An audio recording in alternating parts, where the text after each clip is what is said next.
Vamos lá. Agora eu apareci. Vamos lá.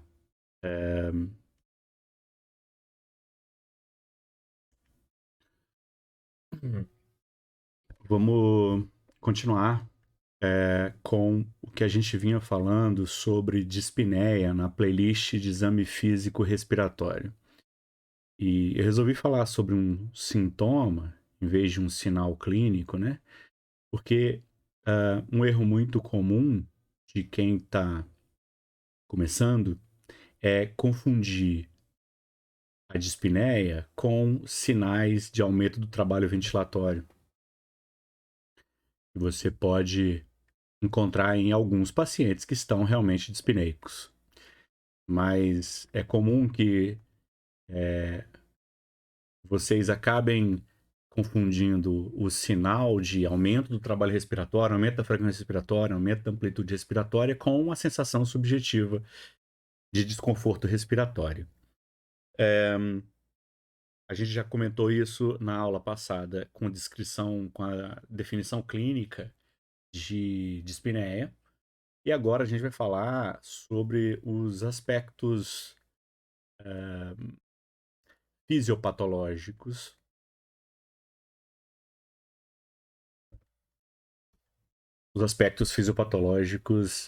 da dispneia. Por que aspectos fisiopatológicos e não definição fisiopatológica? Aspectos fisiopatológicos porque o entendimento de dispneia, o entendimento fisiopatológico da dispneia ainda não é completo. Ainda há muitas lacunas, a gente tem pistas de algumas coisas, mas a gente ainda não sabe tudo. Dispneia é um sintoma muito complexo. É tão complexo quanto dor, talvez, ou até mais do que dor, porque dor a gente já tem um mapeamento fisiopatológico muito mais completo do que dispneia, talvez. Então, a gente começa essa busca para entender dispneia a partir da noção que a gente tem do sistema respiratório. Então, você tem aqui o tronco cerebral, aqui a ponte, a medula, ok? Fazer só aqui para fazer referência, eu vou deixar o cerebelo aqui atrás.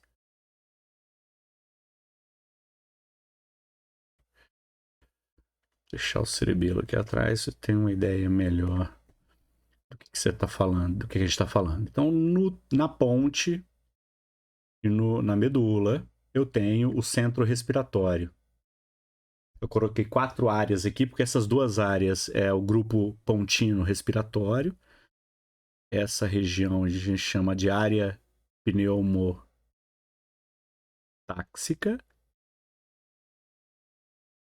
Essa área aqui de baixo a gente chama de apneustica. Então, as 2 áreas formam o grupo pontino.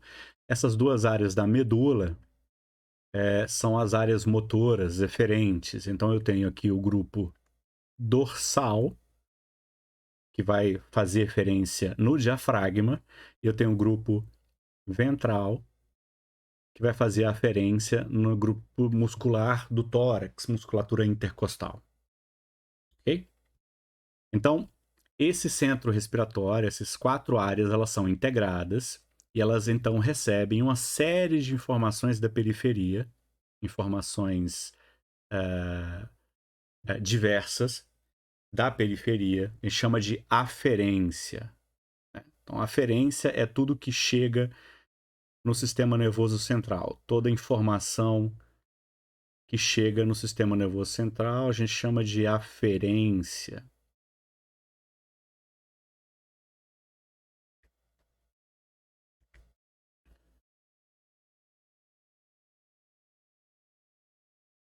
E a partir então desses 2 grupos aqui, eu tenho a eferência.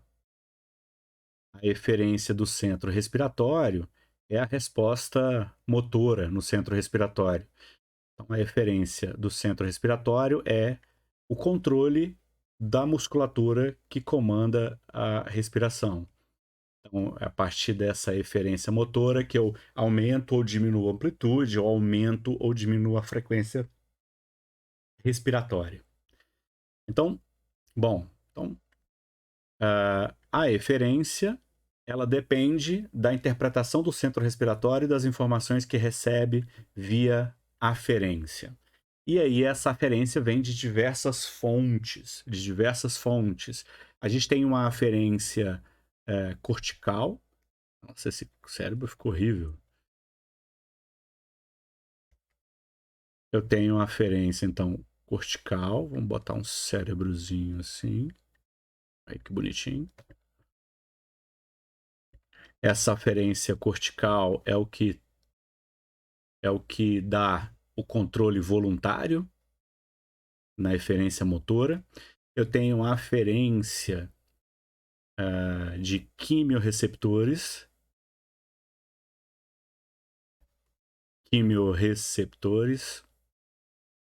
E esses quimiorreceptores vão detectar principalmente PO2, PCO2 e H+. E, por detalhe, vai detectar uma queda de PO2, um aumento de PCO2 e um aumento de H+. Mas esse H+ está muito...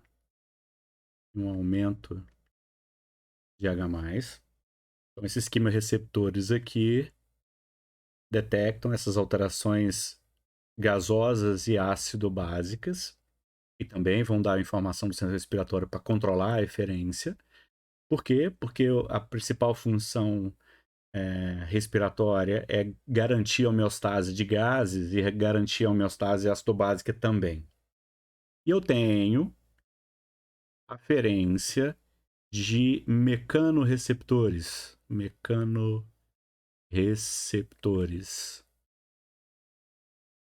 Esses mecanorreceptores, eles são responsáveis por identificar alterações do fluxo, de volume e de pressão dentro da árvore respiratória. Fluxo e volume de ar e pressão dentro da árvore respiratória. Então, são os mecanorreceptores. Então, esses quimio e mecanorreceptores recebem a aferência, informações da periferia, e o centro respiratório integra essas informações e define qual é a eferência motora. Antigamente, a gente tinha uma ideia de que, dependendo da aferência, o centro respiratório tinha uma resposta eferente em que produzia uma que a gente chama de hiperpneia. O que é hiperpneia? Hiperpneia é quando eu tenho aumento da frequência tem um aumento da frequência e da amplitude respiratória. Então, quando eu começo a respirar mais rápido e mais profundamente, eu tenho hiperpneia. E aí, para poder respirar mais rápido e mais profundamente, eu tenho que usar musculatura acessória. A gente sabe disso porque a gente consegue simular isso, mesmo não estando doente, fazendo um grande esforço físico.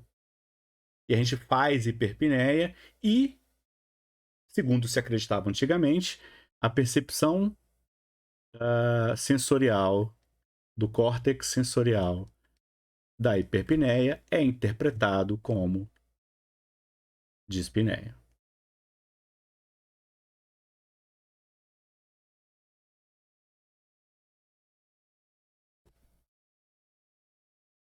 É interpretado como dispneia, ok? Bom, então essa era uma ideia anterior para poder explicar a dispneia. Mas aí, conforme as pesquisas com relação ao assunto foram se expandindo, a gente foi descobrindo coisas que vão contra essa ideia de a dispneia ser simplesmente a percepção de hiperpneia, né? E aí eu ligo com aquilo que eu falei no início. É muito comum a gente errar em achar que se o paciente não tem hiperpneia, ele não está dispneico. Então a gente olha o paciente está respirando com a frequência normal e com amplitude normal. A gente não viu, então a hiperpneia, então a gente pensa, não, esse paciente então está confortável, ele não tem dispneia. Então, só que isso aqui não é 100% verdadeiro e daqui a pouco a gente vai ver por quê. Então, olha só, vamos ver uma coisa. Vamos falar especificamente dos quimiorreceptores, dos mecanorreceptores e de diferentes modelos teóricos para explicar a dispneia. Então vamos começar pelos quimiorreceptores. Então tá, o que é importante falar dos quimiorreceptores aqui? Então tá, deixa eu desenhar aqui um coração.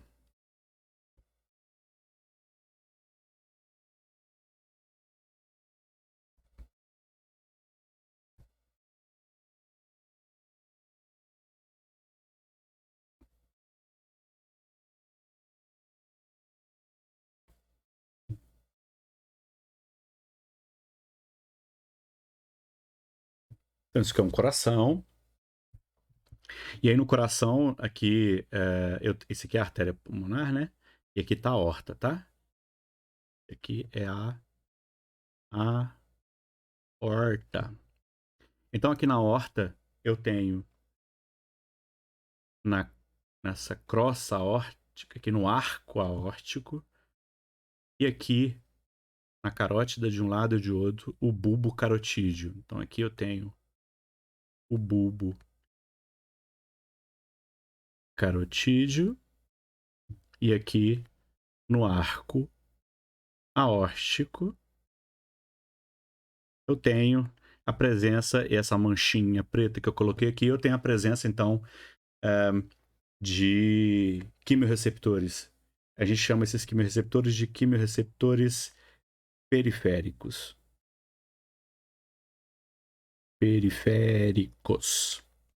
Periféricos, tá?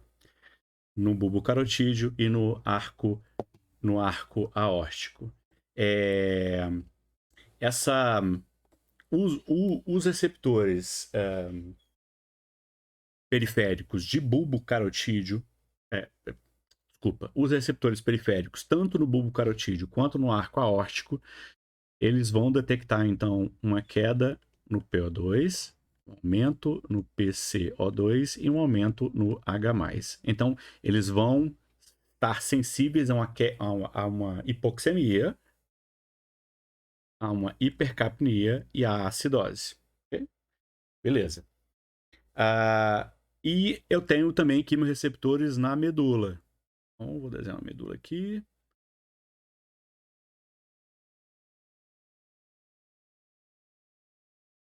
Seccionada aqui, eu tenho umas áreazinhas bilateralmente aqui, que são os quimiorreceptores na medula, os quimiorreceptores centrais. Esses são os centrais. Já os centrais, eles são sensíveis apenas ao PCO2, o aumento de PCO2 e o aumento de H+.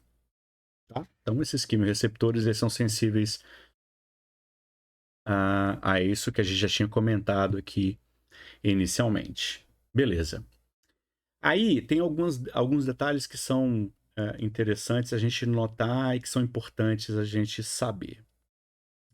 Então vamos lá. Primeiro, isso aqui é muito legal. O aumento de PCO2 é um estimulante, é um mais potente estimulante do drive respiratório do que uma queda de PO2. Ok? De novo. Isso aqui é importante.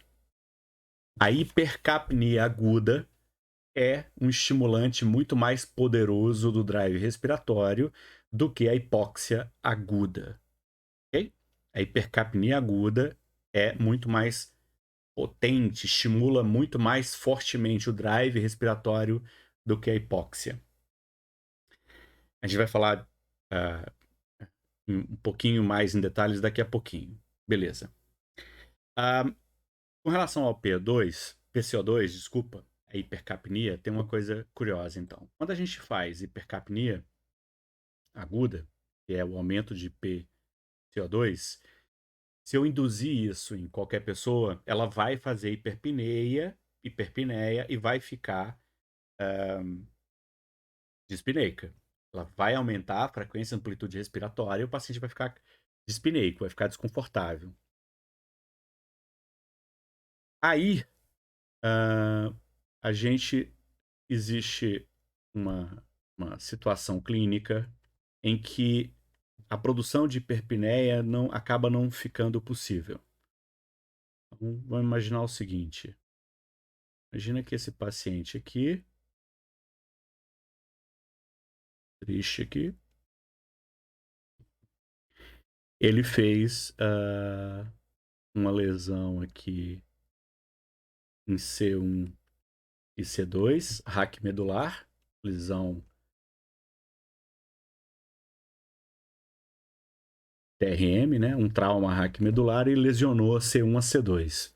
Esse paciente, então, ele perdeu referência motora do pescoço para baixo, ok? Ele não tem eferência motora alguma. Ele está tetraparético. Então, se ele está tetraparético, ele não faz hiperpneia. Então, se esse paciente subir o PCO2, ele não vai fazer hiperpneia, porque ele não tem ligação eferente para os grupos musculares através da medula para produzir hiperpneia. Mas, mesmo assim, ele fica dispineico. E aí ele vai dizer para você que está com falta de ar. Okay? Mesmo não produzindo hiperpneia. Então, é aquilo que a gente já tinha comentado no início. A presença da hiperpneia não é necessária para produzir dispneia. Tá? Uma situação parecida com trauma raquimedular é o uso de bloqueador neuromuscular. Por exemplo, para poder intubar o paciente. Bloqueador neuromuscular. Os paralisantes. Tá? São situações parecidas também.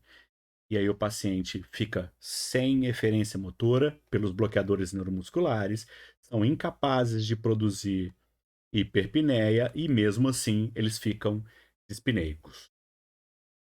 Qual que é a teoria por detrás disso? A teoria está relacionada a uma coisa que a gente chama de descargas corolárias, tá?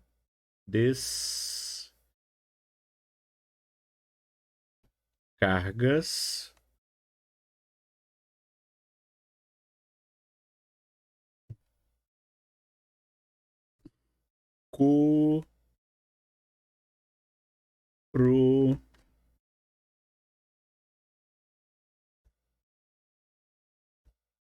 corolárias. Descargas corolárias. Isso aqui é muito importante para entender por quê. Então, a explicação é as descargas corolárias, elas estão relacionadas ao motivo de por que quando eu toco aqui o meu sovaco, eu não fico com cócegas. Porque o meu cérebro sabe que sou eu. Ok? Não tem como enganar ele. Então, como é que funciona? As descargas corolárias funcionam o seguinte. Então, eu aumento o PCO2, certo? Os quimireceptores detectam isso, mandam informação para o centro respiratório, esse símbolo aqui como o centro respiratório. O centro respiratório manda uma eferência motora e deixa o paciente dispneico. Beleza.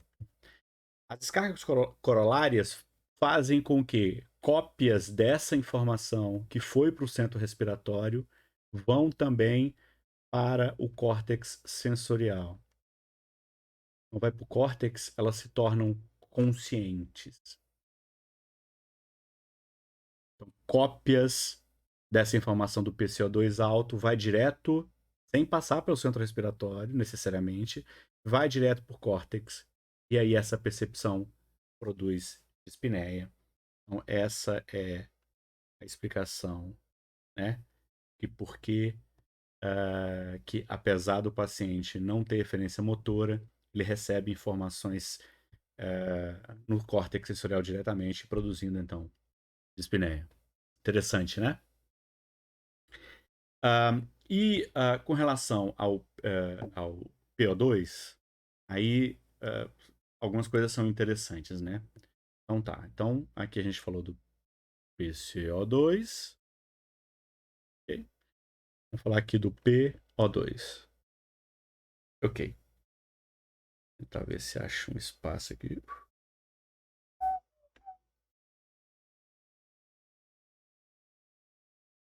Ah, então, sim, o PO2, a gente já tinha comentado, então aqui, o PO2 ele é um estimulante menos poderoso do drive respiratório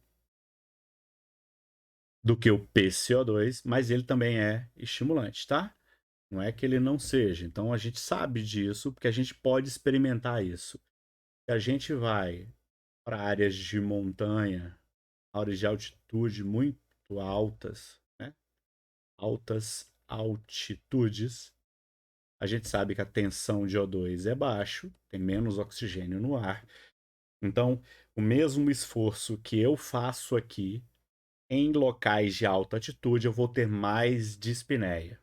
Os jogadores de futebol que vão jogar em cidades de alta altitude vão ter mais dispneia no esforço físico do que no local de origem. Um paciente com DPOC, enfisematoso, está lá dispneico, quando ele usa o oxigênio, ele fica menos dispneico. Beleza. Então, isso são provas de que sim, é verdade, a diminuição de PO2 produz dispneia. E melhorar alivia a dispneia. Só que a gente tem alguns problemas. Então tá, o COVID. Então, o COVID. Vou botar um vírusinho aqui. Vou botar uma coroinha. É o COVID. O COVID-19 mostrou pra gente que muitos pacientes com COVID-19, estando com uma hipoxemia muitas vezes severa, não estão dispneicos. Não ficam dispneicos. Não tem dispneia.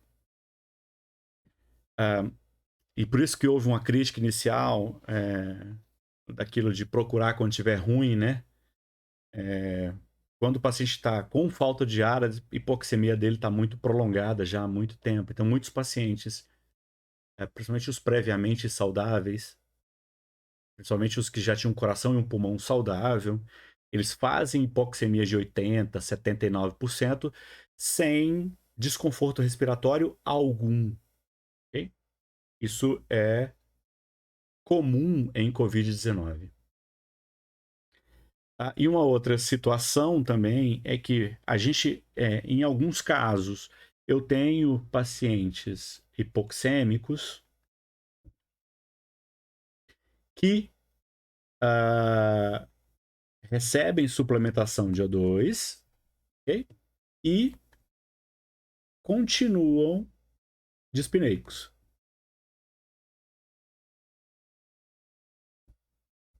E daqui a gente pode tirar pacientes que estão com nível de oxigênio baixo, recebem oxigênio, a saturação sobe, só que eles continuam dispneicos. Então, uma é que a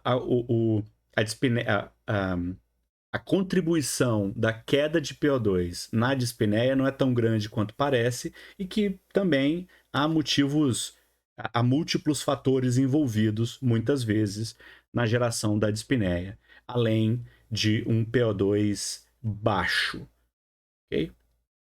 É diferente de PCO2, que geralmente tem força suficiente para produzir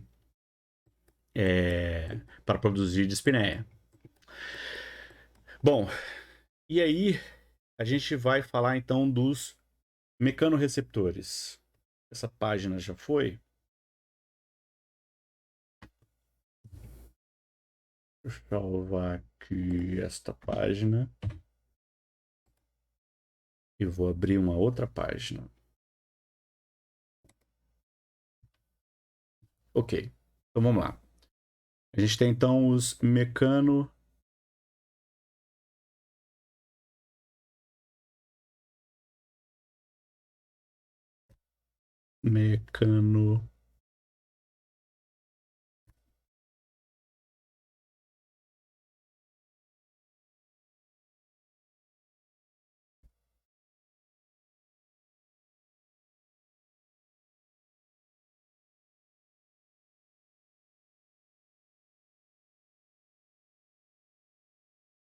Palavra grande.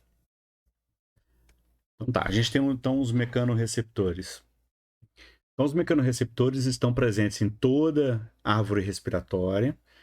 Então, vou deixar aqui uma face. Então, nasofaringe,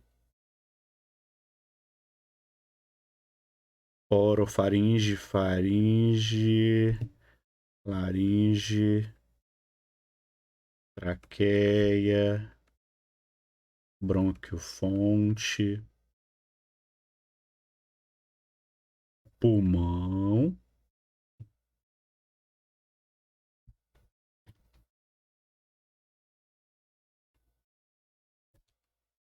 e parede torácica. Eu vou fazer aqui um desenhozinho bem tosco.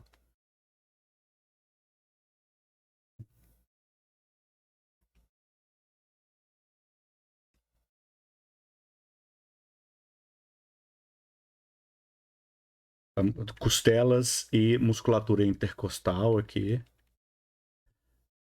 O diafragma para representar o tórax, ok?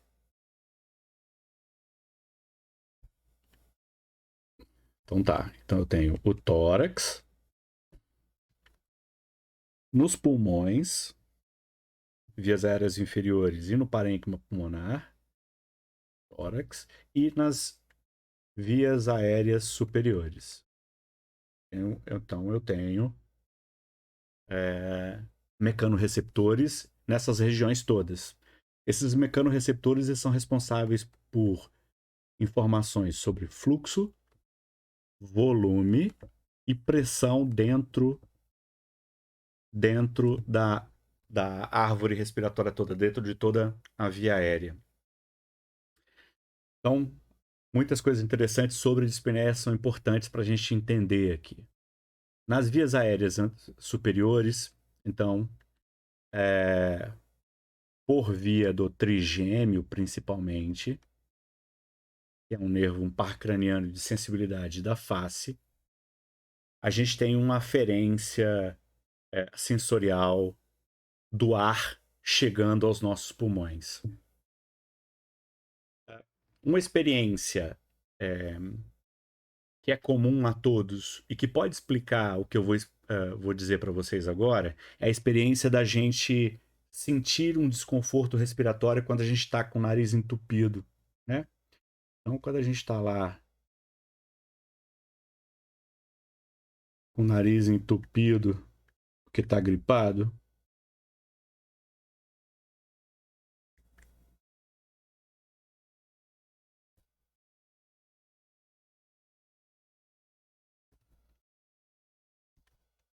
então quando está com o nariz entupido aqui, a gente fica desconfortável. Algumas pessoas ficam muito desconfortáveis para respirar.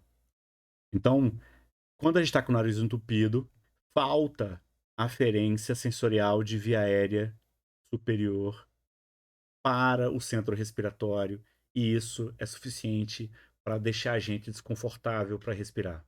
Tá? É como se mandasse uma mensagem para o cérebro de que não tem ar. Se o meu nariz está entupido, não tem ar. É a mesma coisa com quando a gente recebe anestesia de dentes superiores e o nariz fica anestesiado e eu não consigo perceber o ar entrando pelo nariz. Por causa disso, é muito legal isso, por causa disso, se eu e pegar um ventilador e soprar no rosto de alguém que está com falta de ar, essa pessoa vai ter a dispneia aliviada, ok? Então, é uma atitude interessante para todo mundo que está com falta de ar conseguir um ventilador e soprar um vento fresco, ar fresco, frio, no rosto do paciente. Isso ajuda a aliviar a falta de ar, muito por causa desses aferentes sensoriais de face. Ok? Massa. Aqui nos pulmões, eu tenho uma série de receptores diferentes aqui. Eu tenho os receptores lentos, receptores adaptativos lentos, eu tenho os receptores adaptativos rápidos e eu tenho os fibras do tipo C. Okay? Principalmente os lentos, eles vão detectar basicamente stretch, esticar, né? Ele vai detectar a capacidade de esticar, de distender dos pulmões. Então, eles estão presentes lá no parênquima pulmonar e eles vão ver o quanto, quando eu respiro, esse ar distende aqui esses alvéolos na hora que ele entra aqui e ele insufla os meus pulmões. Ok? Esses receptores de stretch, por exemplo, explicam por que um paciente com pneumonia lobar, sem fazer hipoxemia, né, ele fica dispneico. Porque a aferência aqui de stretch ficou negativa, né? Nessa área em que está com pneumonia, por exemplo, o alvéolo ele está desinsuflado, cheio de pus aqui dentro, cheio de secreção purulenta, né? E aí faz uma condensação aqui, não tem stretch dessa região, porque não tem área distendendo o pulmão. E aí manda uma informação para o centro respiratório, para o córtex sensorial. E aí o paciente tem falta de ar. Esses receptores dentro dos pulmões, eles não são só mecanorreceptores, eles também fazem detecção química também, tá? Mas de outras substâncias, por exemplo, histamina, ou de partículas irritantes que a gente aspira por via aérea, irrita esses receptores, e essa irritação desses receptores produzem dispneia também. No tórax, nos tendões e nos músculos, eu tenho, então, detectores também de força. Isso é interessante. Daqui a pouco a gente vai falar sobre isso. E tem detectores também de. É que eu vou explicar. De distensão, de stretch também.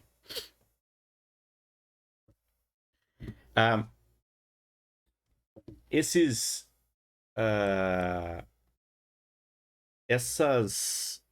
Esses receptores em parede torácica, eles já foram estudados para a gente tentar fazer algumas manobras de vibração dessa musculatura torácica para tentar aliviar a dispneia. Então, existe um tipo de estímulo vibratório torácico feito durante a inspiração para tentar aliviar a falta de ar. E a explicação vem, por vez, por estímulo nesses receptores de parede torácica que fazem parte da explicação de por que o paciente pode produzir dispneia.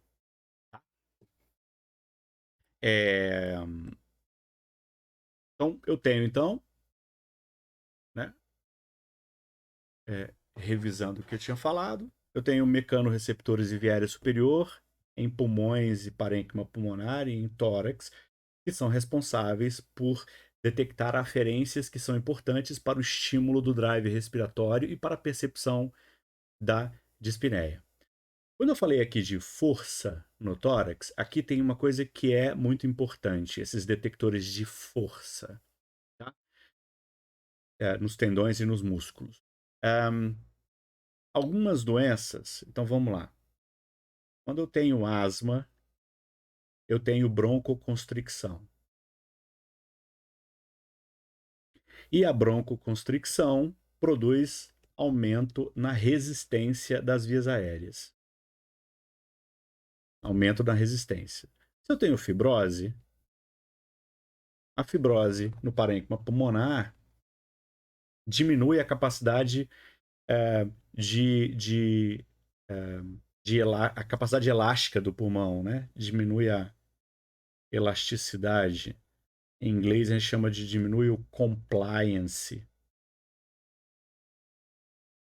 do pulmão. É a mesma coisa. Se o paciente tem uma cifoescoliose, por exemplo, né, a coluna tá cifótica, né, cifótica, corcunda e escoliótica. A coluna fica torta lateralmente. Isso também leva a uma perda de capacidade de compliance respiratório, de elasticidade respiratória. Tudo isso, esse aumento de resistência, essa perda de compliance, faz com que eu tenha que respirar com mais força. Eu aumento a carga mecânica da respiração. Eu aumento a carga mecânica para manter o meu volume corrente normal. Eu tenho que fazer um esforço maior. Esse esforço, essa força maior, ela é percebida pelo córtex sensorial também como um esforço para respirar. O paciente consegue perceber uma sensação de esforço para respirar, de que ele tem que fazer esforço para respirar. E o esforço é maior, tá? E por último, para a gente terminar o assunto de dispneia, nessa que a gente vem falando até agora, a gente tem uma possível explicação da dispneia que a gente chama de dissociação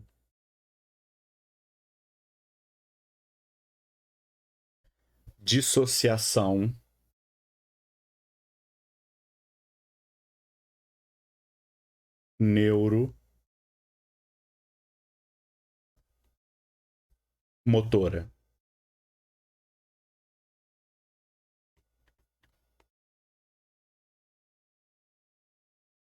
Dissociação neuromotora ou dissociação eferente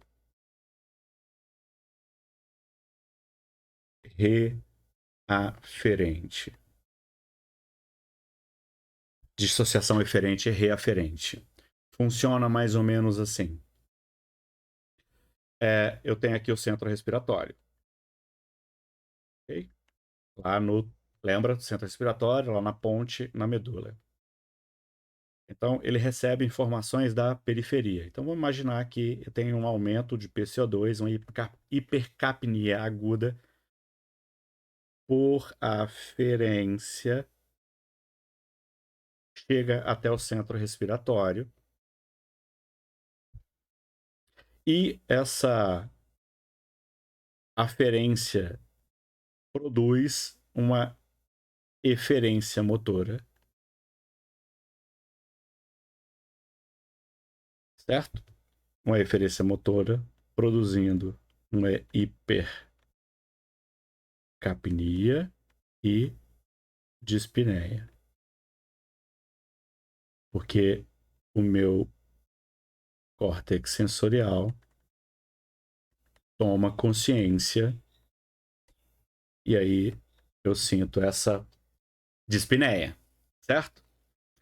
A dissociação neuromuscular ou neuromotora ou eferente reaferente significa o seguinte: o cérebro monitora essa aferência e essa eferência. Então, quando eu recebo uma eferência X, vamos lá, se eu recebo uma eferência X, eu preciso de uma eferência motora X também, para um compensar o outro, né?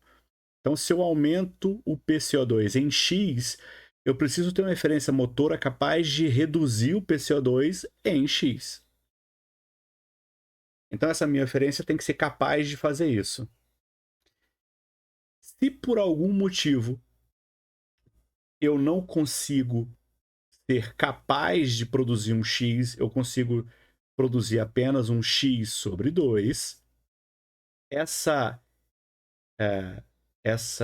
informação ela é reaferentada ao centro respiratório, dizendo o seguinte: olha, o cérebro manda uma mensagem para o centro respiratório dizendo o seguinte: olha, aquele esforço que você mandou fazer, a gente só conseguiu fazer metade. Por quê? Porque o pulmão está doente, porque o tórax está doente, porque tem fibrose, porque tem vasoconstricção. Então eu não consigo atender a demanda que você quis. Então essa reaferentação é que cria um alarme neurológico produzindo dispneia. Massa, né? Muito massa. Eu devia ter dividido essa aula em duas, mas não quis. Mas tá bom por hoje. Vou deixar salvo. Talvez a letra. Talvez a.